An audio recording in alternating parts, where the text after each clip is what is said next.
Hello, everybody, and welcome to episode 459 of Constructive Criticism. I'm your host, Easy, and I'm joined by my co-host, Abe Stein. It's me! And Mason Clark. I'm on a Zelda kick. It's really good for my RC. Yeah, it's been really bad for me, too. We can talk about that later. I was talking to patron Mikey, and I was like, it was we were in the Discord like with a bunch of Patreon listeners, and I was like, how did you come up with the Mikey Hopkins? He's like, well, have you ever met Tannen Grace? And I was like, yeah, Tannen was the first person to congratulate me about my wedding. And he's like, oh, well, he's the Tannen Grace. I was like, okay, you wanted to be like Tannen. That's like a fine reason, I guess. I thought Tannen, who I do not sound like, for the record. You do. I actually, when we were in San Diego, I was going to get you two to talk, but he was so busy with coverage that I didn't want to interrupt him. Like, I just gave him a hug and said hi. You should have. I love Tannen. I didn't realize he was doing coverage on that weekend. You didn't realize he was there? No, I didn't see him at once. I didn't realize. Yeah, he was. Is he gonna be in Dallas? Yeah, he does coverage for all the RCs. Okay, if he's in Dallas, I'll try to get 5 minutes of his. We'll get a video of us talking, and you will hear that we do not sound the same. You sound the. You know what? You sound the exact. Abe, as the former Dallas champion, I'll make sure to bring you to Tannen. That way I can introduce you and we can get a voice clip and everything. Introduce me to Tannen. I've known Tannen for years. What's this? Introduce me. Tannen and I are friends. What is this? Right. No, you don't have to be brave on the show. It's okay. I know you own the city of Dallas now. You won in the last DreamHack and now you're defending your title, but that doesn't mean I don't know Tannen Grace. This show is, while it could be Tannen Grace, love podcast, a signal to our love for him. It's not. In fact, today we actually have Nathan, I'm going to say it wrong, and he already told me how to say it. Steuer. Is it Steuer? Steuer. There we go. Nathan Steuer joining the show. Just behind the scenes. Yeah, it's a great recording. I'm really glad that we got to do this. So we'll jump into that after hashtag always improving. And Mason, it is your week to go first. Yeah, so I think I talked a little bit about this. Actually, no, now I'm thinking about it, this was our podcast meeting. I was talking about friction versus fuel. But last week I mentioned the Hidden Brain podcast. And it was a podcast kind of like Freakonomics and Radio Lab. I had some listeners reach out to me about also liking it. I think that's a good way to describe it. And in an episode they had that I was listening to, they were talking about friction and fuel when it comes to problem solving and getting people to do what you want. So friction is something that's in the way. Fuel is a motivating thing. So for example, you want to go play with your friends after school or whatever, but there's homework in the way. And the fuel, your parents might be like, well, you get this homework done, in an hour, I'll give you $20, right? And the idea is like, removing friction is often stronger than adding fuel or whatever it is, right? So like, hey, play some of your friends now and then do your homework later might be a better way to get better results from everything. And it really got me thinking about this when it comes to deck and card selection, because often what happens is players find a problem with a deck and then they are confronted with that problem and they just go to try and find a deck that doesn't have problems or maybe doesn't have that specific problem. And I really wanted to think about, how do I remove friction? How can I stop the thing that's preventing me from playing this deck? And is there a way to? And so I spent a lot of time thinking about that for the RC here in Dallas. And so, I think at the time decks will be out or whatever, but like Arclight Phoenix is the deck I'm leaning towards right now. And there were a couple of problems in the sideboard mapping and like, how do I solve these problems? They're not insurmountable, but they are frustrating. And it led me to try new ideas and be like, okay, can I circumvent this? Or is there things I can learn from other decks, like lateral thinking, like Abe's talked about? How can I remove this friction this is causing here instead of just being like, okay, here's just a bunch of sideboard cards for it, right? So doing that was really great, and it was really helpful, and I think it's something I really want to adopt into my process a lot more, of really being like, okay, there are problems, and maybe the problems are big, but can we overcome those problems, and what does it look like to overcome them? So that was my always improving moment. Awesome, man. I'll go next. This last week, I took a break from Magic. I didn't attend any RCQs, but shout out to two of the members of the cut, Nick Lassen and William Jackson, for both taking down RCQs in my absence. Congrats to both of them. But I have been taking a break for a reason, which is that while y'all are in Dallas, I'm attending my first Super Major ever for Super Smash Bros. Ultimate at Crown 3. and kind of just spending time focusing on a lot of things. I had spent a couple months prepping or practicing different stuff, trying to find a new main, and landed on some really interesting things. But one of the ways that this applies to Magic is kind of the difference between practice and preparation, and how they, while practice is part of your preparation, like they are different things in a lot of ways. And we kind of talk about this later in the episode with Nathan, but part of what I've been doing is watching a lot more Smash, sitting down and watching it with my play partner Matt Kling, breaking down what we think is happening, what we understand, why people are doing things, the adjustments that people are making throughout the games, and why we think that they're doing that, and also getting into the practice mode in Smash and practicing movement with the characters now that I've narrowed down who I'm going to play. And then even today, knowing that a certain character is really, really bad for my character, coming up with a plan to do something different. I'm actually not play my character in that matchup and figure out a different thing to be doing, and actually practicing, very precise practice for that specifically. And it's really interesting because in Magic, you have that ability to sideboard, and you have that ability to adjust to things, right? And in Smash, I like to tell people what is Smash like. It's like playing Magic, but at hyper speeds. Like you're playing Magic really fast. It's like a turn-based game, but the turns take, milliseconds. So it was really fun to kind of take a step back from Magic and really put my efforts into something else. I have two things to say about that, Spencer. One, I forgot the name of the game is. I'll find it for my friend, but they've been playing it. Someone took they took a platform fighter and then they made it into a game where you slow it down and you can play it frame by frame against someone. I don't know if you've ever heard of this, but I feel like you would love it based on the way that you're talking about thinking about Smash, and just hearing you say that made me think of it. I'll have to get a link to it and play it to you. But the other question I have is how did Maxwell do in a soccer game?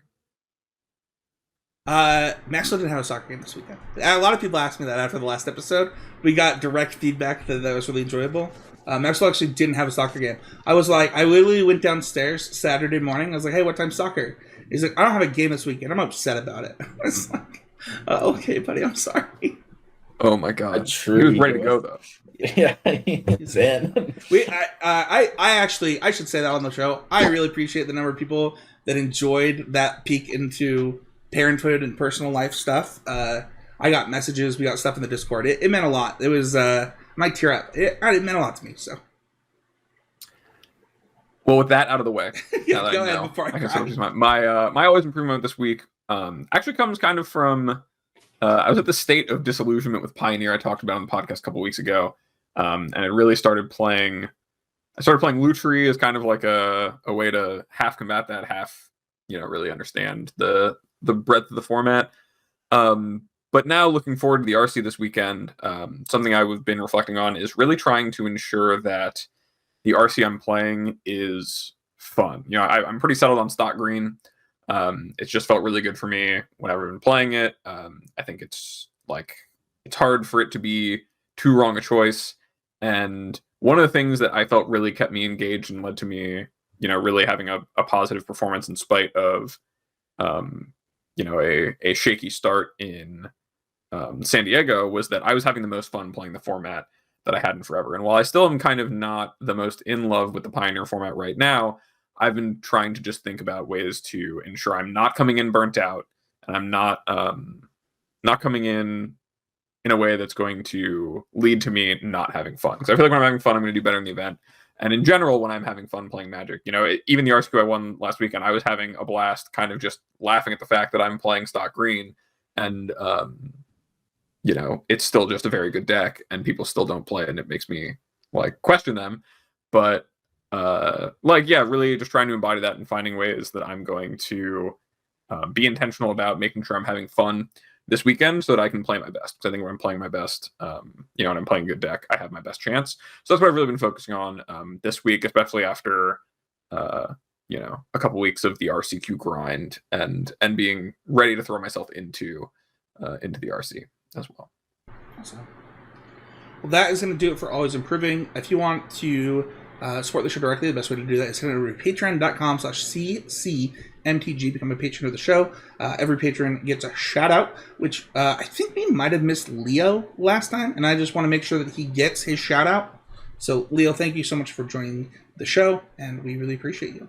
With that being said, let's dive into our interview with Nathan. Well, welcome, Nathan. Thank you so much for being on the show today. Man, we're super stoked to have you.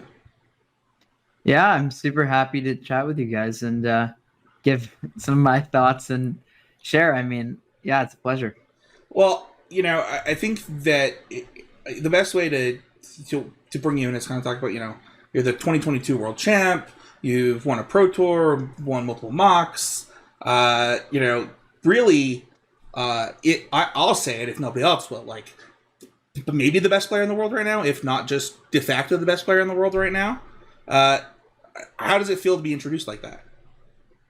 Yeah, I mean, it feels a little bit foreign to some degree. I mean, my success in the last year, especially the end of October with Worlds, and then in this last Pro Tour, winning the last Pro Tour, feels like a level up from where I was previously at, where I was doing really well online and competing in the MOX events.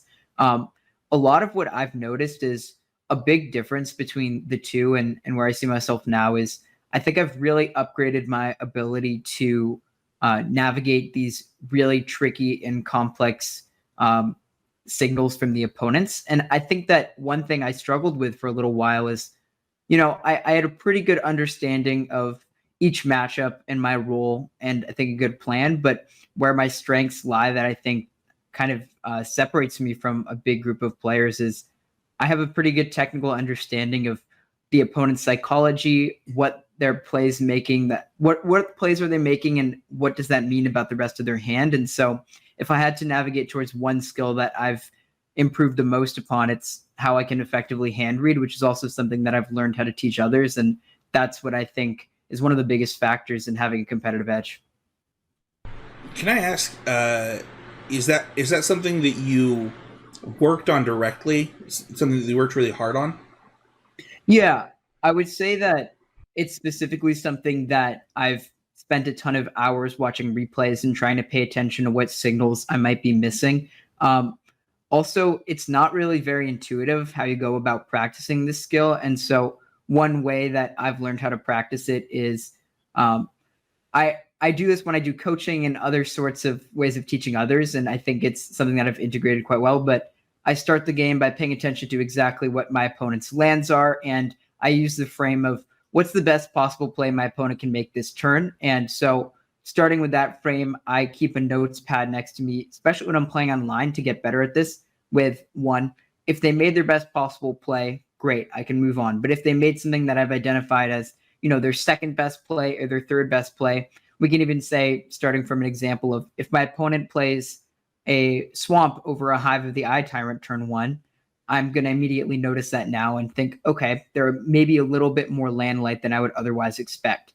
And reading into these signals more heavily over time has made it clear to me that I can figure out an opponent's range with paying attention to lands and then ask myself, if they didn't make their best play and they made their second best play, can I eliminate that best play from their hand? And if so, what other information can I extrapolate? So, I mean, it's obviously a pretty in-depth process, but I would say that that's a huge category of improvement for most competitive players. That's really good, man. You already answered the question that I was going to ask next. So, do you, Mason or Abe, do you have anything you want to say on that before we? I gotta write that down. I'm gonna go back and listen to this and write that down exactly. I'm gonna put it on TikTok. I'm literally gonna just zoom in to Nathan's face, and this is just gonna be a TikTok of him saying that. That was really good, man. We're done here, right? That's the whole interview. We're all good. Listeners got everything they need. Man, that was insightful. We have listeners that we allow to ask questions. If you want to ask questions to guests, the best way to do that is get over to patreon.com/ccmtg, become a patron of the show. The first question comes from Leo. It says, for Nathan, what does your weekly routine look like, in between back-to-back major tournament wins? How much do you practice, playtest, and what does your playtesting look like? Yeah, so I work with Team Handshake for a lot of Pro Tours and every event in between. And a lot of what my week to week looks like is there's usually a big tournament, we can say twice a month, sometimes as little as once a month.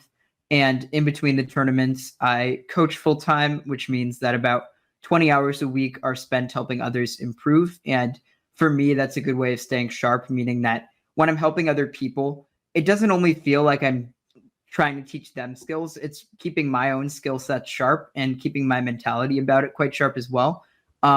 So when I'm coaching, that's a big way that I'm retaining my skills. And then in order to sharpen them, a big thing that I do is I'll grab a testing buddy from Team Handshake. We have about 15 members. And so we'll usually play 1v1 sets with a specific goal in mind, meaning we'll each have a constructed deck.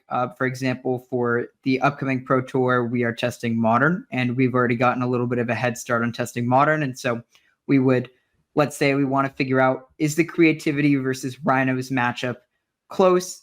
In the past, we thought maybe Rhinos was a deck that was favored against Creativity, but with the introduction of Change the Equation or something else that could change the matchup potentially, what are the actual percentages on each side? And so one way we'll figure out and testing is we do have to pay attention to make sure each player is on the player draw the same number of times. So that's not a factor. Like anything, you want to eliminate the variables that aren't particularly helpful. So one thing we pay attention to is, are you winning a lot of draws where the Rhinos player has Force Negation and backs that up with Violent Outburst plus Force Negation on turn 3? We're specifically trying to gather data on what sorts of interactions are hard for a deck to beat, and what do you need to pay attention to for a matchup specifically? What determines the outcome? So approaching it by coming in with a list of questions that you need to ask yourself is a big way that you can get an edge in terms of saving time. A big part of being efficient in the process as well is you have to make sure that what you're doing is you're acting with intentionality behind each testing session. Often when you're new to a format, for example, we'll just say, we think these are the best 3 decks. We're just going to play these decks against anything you want to play. And so I'll just play, again, Creativity for the day. You can bring whatever deck you want to bring against me, and let's see how it goes. And that way we can eliminate things that we think, well, if you can't beat the obvious best deck going into this tournament, do we really want to consider this for our Pro Tour? So different processes help us confine our options, and this allows us to have a more efficient process that lets our time be maximized. You speaking of time being maximized there, and for a lot of listeners, they might want to emulate something like this. They might have like a local friend group and stuff like that. How much time are y'all putting into it? And is it a thing where are you going until you think you find the truth of the matchup? Like you mentioned Rhinos versus Creativity, for example. Are you going to sit there and be like, no matter what, we're going to play 6 on the play, 6 on the draw. If it takes 3 hours, it's 3 hours. If it takes 10 hours, it's 10 hours, whatever it is. Or are you like, once you feel you got there, you stop and sort of move on from there? What's sort of the process in that department?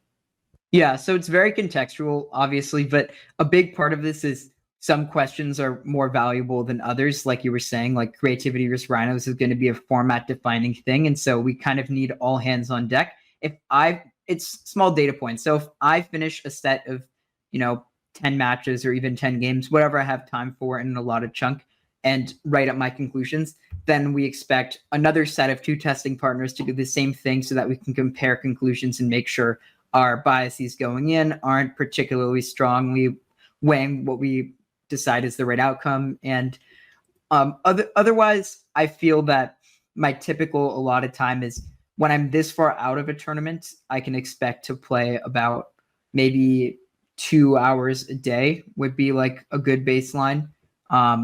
Even that feels a little hefty, like this far out for a tournament at the end of July. And then as we get a month and a half or a month out, maybe a little bit closer to you're playing 3 to 5 hours a day. And the beauty of having a big testing team is different people on the team have different amount of hours that they can commit. And so we have some people who, maybe they're not the sharpest at metagaming, but they can use the time, and they are good players who can sit there and grind answers to the questions that we bring them. So it is important to have different rules on the team for that reason.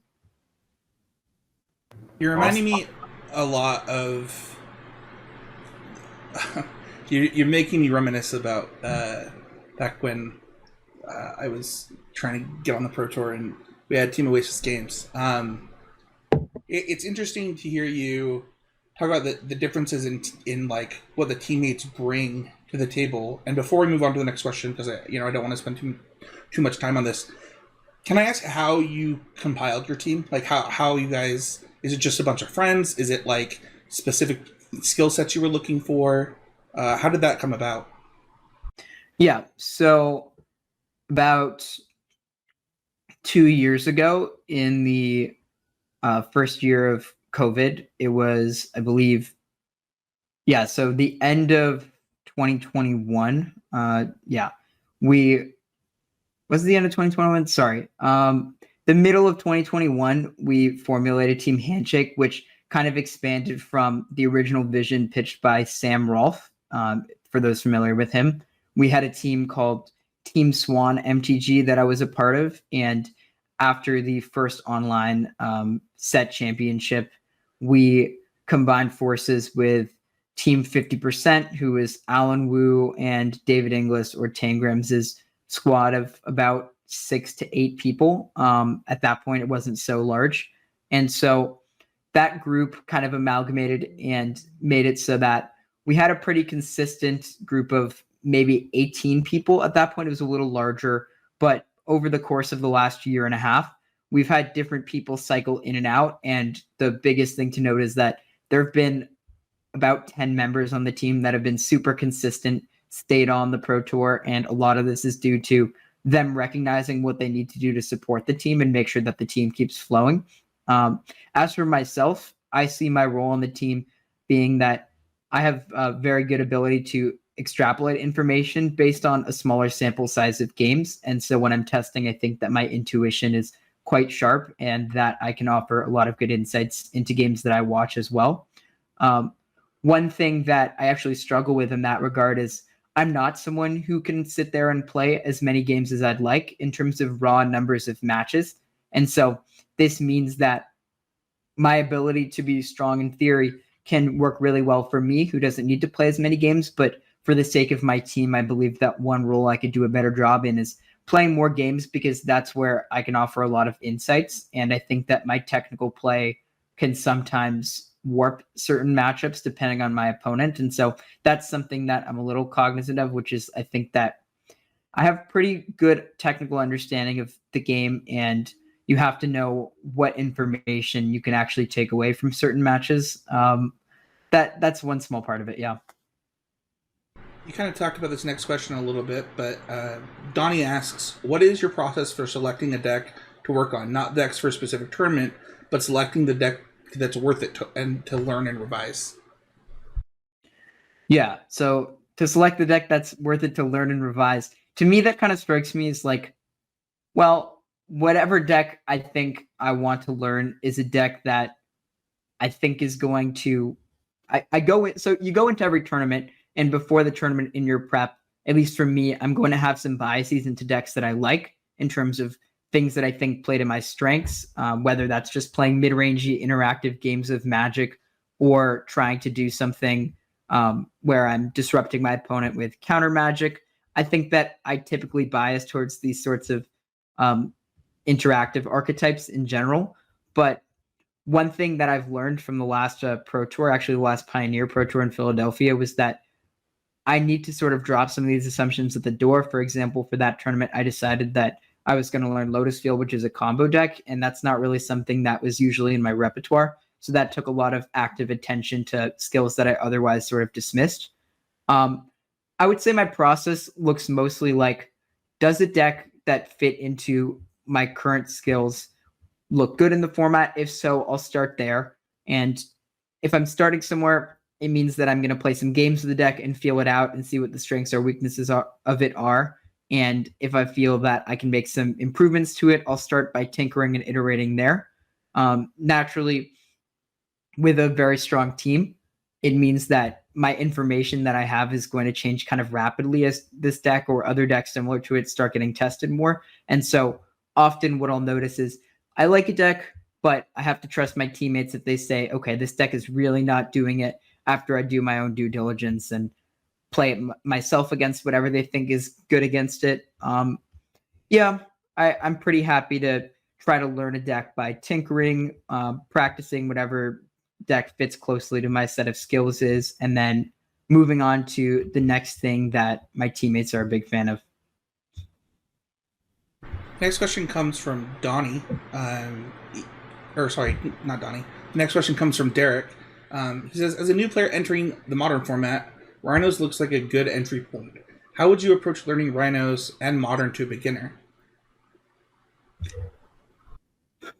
So when you're trying to learn Rhinos, a big thing that I've noticed is you have to have a strong understanding of your keep and mulligan range. That's one of the more defining things with the archetype, because the deck is so powerful that when you get to do your thing and play an interactive spell on turns 1 or 2 into a Rhinos on turn 3 in a lot of matchups, that's going to go a long way. I think that having a strong understanding of the hands you can keep on the player draw, and then also adapting based on the opponent's deck, is a huge part of it. I think that Rhinos is not one of the harder decks to get into because the deck can be very rewarding, just given that if you chain multiple Violent Outbursts and Rhinos in a row, there's a lot of decks that will just instantly fold to it. But a good way of practicing it is trying to define matchups that you're going to have an example hand against. So basically practicing your mulligans against decks that you've established. I would start by looking at 5 hands, being like, okay, is this a keeper mulligan against creativity? Is this a keeper mulligan against 4-color control? Is this a keeper mulligan against whatever other decks you're interested in testing against? And that's typically how I start the process, just going over mulligans and getting my sense of ranges that I keep. After that, in terms of learning modern, I believe, I think modern is quite challenging to learn because there's an overwhelming number of decks that people can show up with. And so it's usually best for you to stick to a few archetypes that are among the top 5 to 10 decks and practice with those archetypes until you get a sense of which one you think will be better in the current metagame you're going to face. And so before any tournament, I would suggest laying out what your expectations are for a metagame, because this will largely define what matchups you want to tune your deck for. And so in modern, what that will look like is take the top 10 decks and try to pick 3 of them you think will be a little more represented to it. Don't bias in a super strong direction either way because there's so many decks, but that's typically my process, at least. Awesome. Next question comes from Mikey. It says, what are some ways or tips that have helped you understand small edges you can get from winning games of Magic? So I talked about it earlier. I think that reading into your opponent's mana is one of the biggest things you can do at the start of every game, and you could always practice this skill. And to be more specific about what that means, it means asking yourself, did my opponent play a land that is their best possible land right now? And it's easiest to do this when you look at something like when you're playing Pioneer, for example. Fast lands are the easiest signal to look for. When you're playing Modern, I typically look towards, okay, did my opponent play a basic land over a fetch land in a spot where it doesn't make sense? Otherwise, in terms of small edges, I would say the other thing you can do is, if you're trying to select a deck, try not to be... Basically, what my philosophy on deck selection is there's a point at which you can only be so wrong. And so try to make solid deck choices more than trying to swing for the fences, and pick a deck that you think will be good regardless of any wild metagame expectations if you don't have a ton of time to prep. So I would say, yeah, deck selection, choose a solid deck and make sure to have a strong understanding of the mulligans behind it for the top matchups you expect. Going in, I suggest having an idea of a sideboard mapping, and that's the other thing that many players undervalue, which is you should have a written up sheet, whether you use it or not, of what cards you're bringing in and what cards you're bringing out, and making sure beforehand, and this is the important part to highlight, that there are not certain cards in your sideboard that are only coming in one specific spot. So you're trying to, sometimes you can do that for very specific combo decks, but typically you want your cards to be good in multiple matchups and to overlap. And so utilizing a sideboard mapping sheet lets you see exactly how many cards you're bringing in a certain matchup and what cards are being underutilized. So yeah, those are the 3 sort of tips I would give out. Next question comes from Yeoman5. He says, everyone always mentions watching back your VODs or replays to get better, but how do you go through a replay when you review? Yeah, so replays, I start by paying attention to, so usually if I'm looking at one of my matches, I'll have a sense of, okay, this was the outcome of the game. Where can I identify a critical turn in the game where the game either went in my opponent's favor or in my favor? And that's the first thing I'm looking for, which is where did a major swing take place in the game? Before that, I'm trying to figure out if there was an opportunity for me to be aware of information that I might have missed the first time. So in order to seek information in a VOD replay, I typically look for signals from the opponent. One thing you can do that I find quite helpful is basically ignoring your side of the battlefield and writing down what the opponent is doing. And so I try to picture what my opponent's hand can look like. After I look at a whole game, you can even go back and be like, okay, well, they made this play on turn 3. They made this play turn 4. What could their hand have possibly looked like at the start of the game, just going back from the final state of it? And so I definitely think that operating in reverse there and paying attention to what the opponent was working with and what you could have known about that is one way to get better at playing through VOD reviews. Otherwise, I think that VOD reviews are really helpful for you identifying any sort of mistake that you made that you might have just missed. And I think for a lot of players, mistakes that you make are not going to be clear punts. You want to identify what decision you made that was sort of a choice you made with the information you had that maybe didn't factor in the right information you actually had at the time. Trying to distinguish those 2 categories. So if I can follow up in a similar vein, Nathan, you mentioned right at the beginning of this talking about using information that your opponent's giving you from their side of the table and kind of that process. But you said something interesting in there, which is really identifying what the best possible thing is, and then kind of the branching decisions below that. For a lot of players, that's probably in and of itself an intimidatingly large thing to even understand, right? Like thinking about if you're someone who only has time or is really getting into a format for the first time to really understand their deck. How do you go about making sure that, especially when you're looking at formats as broad as Modern or Pioneer, when you're taking time to test for them for these large events, how are you going through and making sure you understand the breakdown of those plays and what's your heuristic around that? Because I feel like if you can really shortcut that process, it helps you understand a lot more the texture of those games. Yeah. I think that one asset you can use when you're playing online and prepping for events is you can pull up your opponent's deck list next to you. And this is also a part of VOD replays that is inaccessible otherwise or in real time, which is you can take the time to slowly work through the turns and ask yourself what options work the best on this turn. I mean, that also just references the fact that you might not know what the best possible play is, but when your opponent makes a play, you have to go through this comparison process of if they made this play, then what would have happened otherwise? Like, can you envision a board state is part of this skill, right? Like if you're a very strong technical player, you have the ability to envision what a very bad board state looks like versus what a very good board state looks like and calibrate towards that. I think that if you do want to figure out what your opponent's best play is, you basically have no other choice but to study the other top decks, and why that play is so bad for you usually comes with you assessing. For example, in Pioneer, I play against blue-eye control all the time, and one sequence that comes up a lot that I frequently talk about when I'm coaching is on turn 4 of the game, you want to play your most scary threat because your opponent, when they have 4 mana up, wants to take that turn to play Memory Deluge or the Wandering Emperor. And so I try to explain this concept of actually, if your opponent's most punishing play is something that doesn't let them spend their minute interacting with your play. You want to make a play that doesn't give them that choice. And so that kind of illustrates the sort of thinking that I'm trying to get at when I'm asking myself, what is the most punishing play? So that I can make a decision that makes their most punishing play less punishing, because then they don't get to respond to your best play well. Yeah, I think one thing that you're sort of getting at here too that might be worth listeners, and maybe if you disagree, let me know.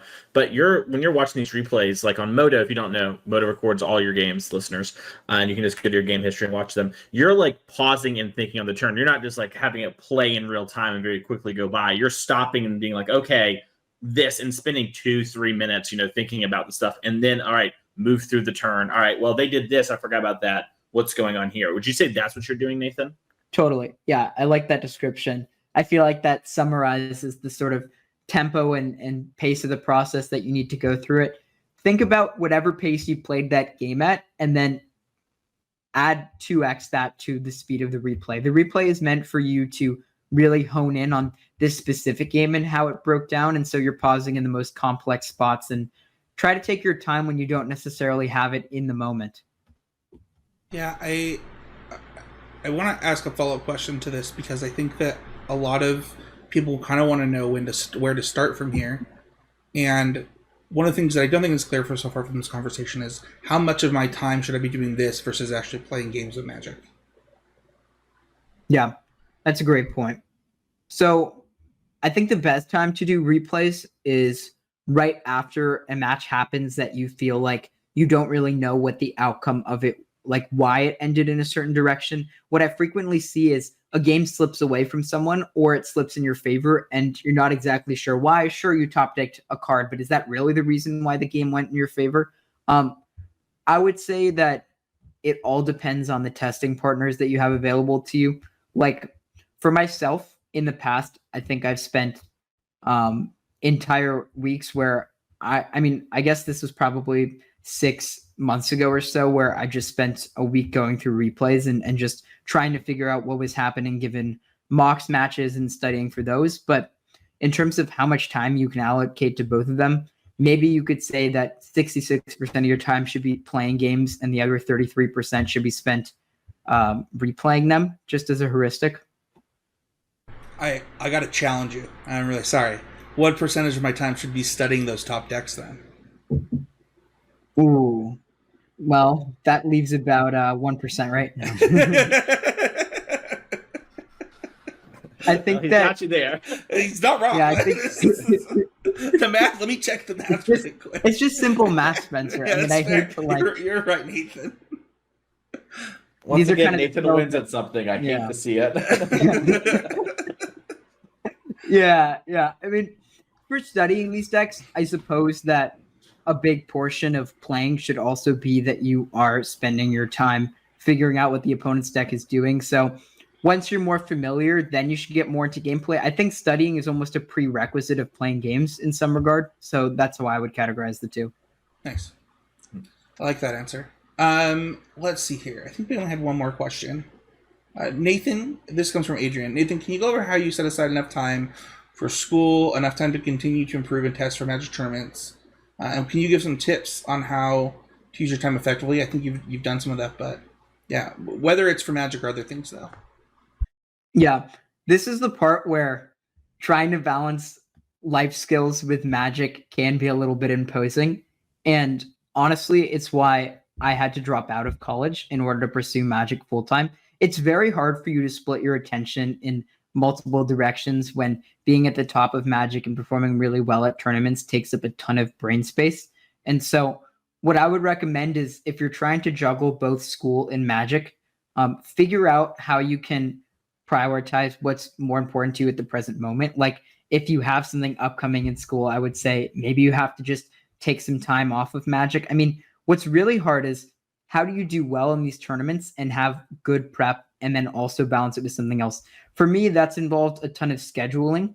I've recently realized that in order to be productive, I have to use a calendar for even simple tasks, because otherwise it just gets lost by the day when you're just spending it doing work, or if you're also, doing meetings and other tournaments. It's very difficult. And so you have to be very conscientious of making sure you're scheduling things out into time chunks. I would even say that there's a skill you can learn with Magic where you don't actually have to play as many hours. You just have to improve at being able to theorize. And so this is something that I wouldn't necessarily recommend to do at first when you're trying to get adjusted to a format, but you can apply past heuristics from testing for an event with certain matchups, and that carries forward unless some unique factor changes them. So that's something to always keep in mind. Your data and information that you get doesn't become obsolete after a tournament is over. Abe's like, lateral thinking, baby. Yeah. We're broken in half. You can do that. You can do anything. That is it from the listeners. Mason or Abe, do you have anything else you want to ask Nathan before we let him go? I have one that was a question we got from a listener a little bit ago that Nathan, a lot of times people always ask, at least like me, I hear other people, they go like, oh, what do you wish you knew 3-4 years ago when you started playing Magic, right? But someone recently asked me, what do you wish you knew like 4 or 5 months ago? What's something you've recently kind of learned and had to kind of adapt or help improve your game? And so I'm going to pose that question to you. It can be a little tricky, but what's something that you think you learned that you wish you knew 3 or 4 months ago that you know now? So I know the basis of this question. I know the category that I have improved more upon in these 4 to 5 months that could have happened sooner. That being how I can be a better teammate overall and be more supportive with how I use my time. I wish I had known that what role I was best at 4 or 5 months ago. I think this has been a node factor for me up until the 2 Pro Tours ago, where I really got some good feedback from people on my team. And I really wish I had known what sort of skill sets don't necessarily benefit me in the short term, but are going to set my team up for success. That being how I can take more of a leadership role in terms of organizing gameplay and making sure that I am on top of actually involving myself constantly in back and forth with my teammates. I think one thing I struggle with is how can I keep up with my team and everything going on, talking about different decks and archetypes and small little notes that I sometimes miss when I'm doing my day-to-day. How can I do that every single day and also manage a full schedule for tournaments? And I think the answer is I have to stay in a lane that works for me. That being, I have to sit down, I have to play games, and I have to do valuable write-ups with my insights, and getting better at that aspect of being a part of the team was pretty invaluable in my opinion. I love that. Learning your strengths and where you can improve is so sick. And my final question for you is, so you've basically done it all at this point that there is to do. What is your next goal? Is it to do it all again? Is it to see, it sounds like, your team has taken a really big space of priority for you in a lot of your process. Is it to see them, achieve the same things as you? Where is it that your next goal is with Magic? Where does that lie? I do have a lot of goals focused around my team, but currently I'm focusing on how I can work in the content creation space and help others improve. And so for me, that means dedicating a good chunk of my time to starting a YouTube and also regularly engaging with streaming about big tournaments on Arena and Magic Online on the weekends. I want to engage more with the larger community. And so I plan on doing things like competitive EDH events or normal EDH stuff, and generally just making it known that I really do love Magic and participating and helping other people. And I'll still be around for the bigger competitive tournaments, but I do place a higher priority right now more than ever on being a good member of the community that encourages others. I have a final question. In 5 years, is Nathan the GOAT of Magic? I don't know. I mean, it's a question I've been contemplating myself. Am I going to be grinding Magic for the next 5 years and trying my best to compete at the highest levels until then? I would be lying to you if I said I had any inkling towards what my life is going to look like, but I'm positive that Magic will still be a large part of it in some way, shape, or form. So I hope so. I actually like this answer. The fact that you've thought about that is really cool. Like, I think that you are one of very few humans who have ever been in the actual position to internalize that conversation. And I'm really glad that you've thought about it. But I have a follow up to this. I sorry to interrupt. I gotta. Does the idea? Because this is a conversation that was had right like after your pro tour win. It was on Twitter a bunch too, and obviously you thought about it. Is the idea of potentially cementing yourself as if not the greatest of all time? Have the conversation be like, yeah, it's like John, Kai, PV, Nathan. Those are the top four, obviously. Is the idea of cementing that something that's very motivating to you, or is it like a non-factor in the way you think about things? It's certainly a factor. It's a little bit freaky for me because seeing myself compared to names that growing up I was in awe of is still super weird. And I consider myself someone who's pretty humble in general and not really too associated with certain titles or accolades. But it feels like sort of an out-of-body experience. For me, what I feel the most strongly about is they should bring back the Hall of Fame, and that would motivate me to want to grind these events and participate more, just to be like, man, I made it. Like, this is really what I want out of Magic. And so if that were ever a thing, that would push me towards, man, I need to push as hard as I can until I get there. I know that Gab Nassif said that when PV got 10, it motivated him to get there too. Thanks. I mean, fresh off an arena championships 2-7, I'm ready to go. Coming up with Mercy Dallas this week. So I had a picture of you and Thanos ready for when you won, and then I was like, I jumped the gun. I jinxed him. That's my bad. So I deleted it. No, actually, it's in your draft still. Yeah, it was actually Andre Strasky who jinxed me right before the tournament. He said, sorry, Nathan, you're not going to top 8 this one. Literally just right before the tournament, he just dropped that to me. After I wrote in on the questionnaire, who do you think is going to make the finals of this tournament? Andre Strasky. It didn't ask who do you think is going to win. It says, who do you expect to see in the finals? I wrote Andre Strasky. He said, you're going to miss top 8. Brutal. The real homie. That is brutal. That's kind of unreal. Oh my Big goodness. daggers. But also, I'm going to leak that he's the one who told Frank Karsten to call the deck Jeskai Dragons. And so you can blame him for the labeling if anyone has an issue with the deck. I do. I think that name is so bad. Thanks for letting me know where to direct my anger. Anytime, especially if it's Andre. Well, Nathan, thank you so much for joining us. If people want to, hear from you or get in touch with you or hit you up about coaching, where can they do all those things? Yeah. You can definitely find me on Twitter at Nathan Steuer 1, and you can also book a session with me if you want to do some coaching at medify.com/Nathan Steuer 1. I do personalized sessions, and I'm happy to come up with a game plan to help you improve. And otherwise, feel free to shoot me a message, and I'll send you one right back, and happy to chat if you have any questions. I'm so excited for our final segment now, Abe. Aren't you? I am too, yeah. Yeah. Well, before we get into that, we just want to shout out the Bolt Zone, the podcast that Nathan does that was not mentioned. Nathan, you got to shout out your podcast, man. Come on. Yeah, and if you listen to that interview and don't want to listen to his podcast, I don't know what you want out of a podcast, because I feel like I got so much out of that interview alone. And I've been playing Magic for half my life, so yeah. If you want to join the conversation directly, head on over to patreon.com, join the Discord for everybody, for members of $5 or more. There's also a public Discord for all of He's a Game Media, as well as you can leave a YouTube comment. It can be right on the show. You can follow us on Twitter at CCMPG. You can check out Sam Black's podcast, Drafting Archetypes, also on the network. Tons of awesome ways to get a hold of us. And then, of course, the best way to support us is always to like, comment, subscribe, and review.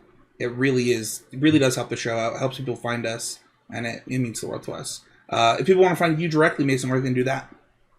They go to twitter.com at Mason E. Clark. You can find me at twitch.tv/Mason Clark. You can find me each and every week over at Card Kingdom. This week I'm running about the bannings and standard. We didn't get to talk about them today, but there's a lot of shakeups over there. So if you're curious about that, you can check that out. And if you want to get coaching from me, you can get over there on Twitter and DM me, or my email, masoneclark@gmail.com. Abe, what about you? People can find me over at twitter.com/morenothings, or they can send me an email if they're interested in coaching at morenothings@gmail.com. I probably can only take on maybe one more person with any regularity for the next month or two. Work's about to get really, really busy for me, and so I'm going to be pretty tied down. But the people who I am working with still, you're not going to worry.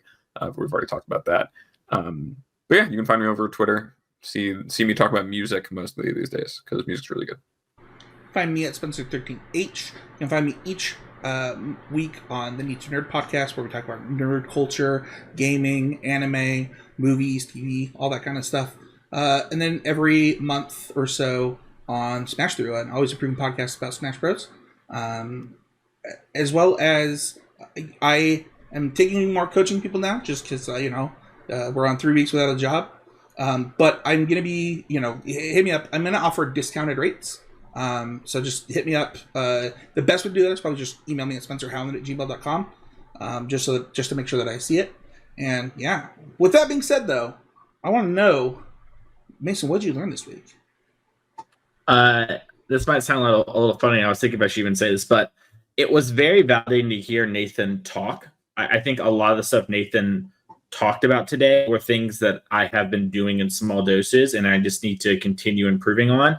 Not to say that, I'd be anywhere near as good as Nathan, but I feel like there was a lot of stuff today where I was like, yeah, this is stuff that I talk about in coaching and I tell people to do. And these are things I do. And it was just really affirming to sort of hear that. And so that was what my learning was, is that I'm kind of on the right track. I just need to put in a lot of work.